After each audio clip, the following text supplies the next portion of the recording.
পেছু পেছু আসিস না, নাহলে এমন কোন আইন দিব না, কোমর তোমার হজড় আইন দিব, বুঝলিস?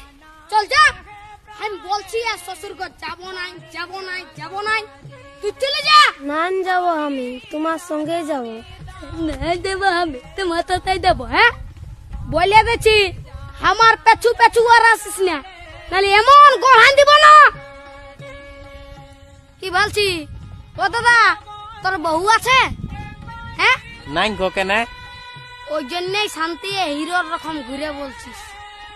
আমাকে দেখ, আমার আলোক কিটা পেছনে পেছনে, আমার পেছনে পেছনে আসছে, বুঝলি? দেখ তো কোথায় যাবে বউটা? তোর পেছনে পেছনে যাবে নাহলে কি আমার পেছনে আসবে? তোর পেছনে পেছনে কেন যাবে? আমার বউ তোর পেছনে পেছনে কেন যাবে? আমার বউ আমার পেছনে যাবে। হে হে, চ চ চ, আমার বউ আমার পেছনে যাবে, চ চ। বিয়া করে লোকটা পাগল হয়ে গেছে। বুঝবিস, বিয়া করবি তখন বুঝবিস। আয় দাঁড়াই আছি, চ চ, আমার পেছনে পেছনে।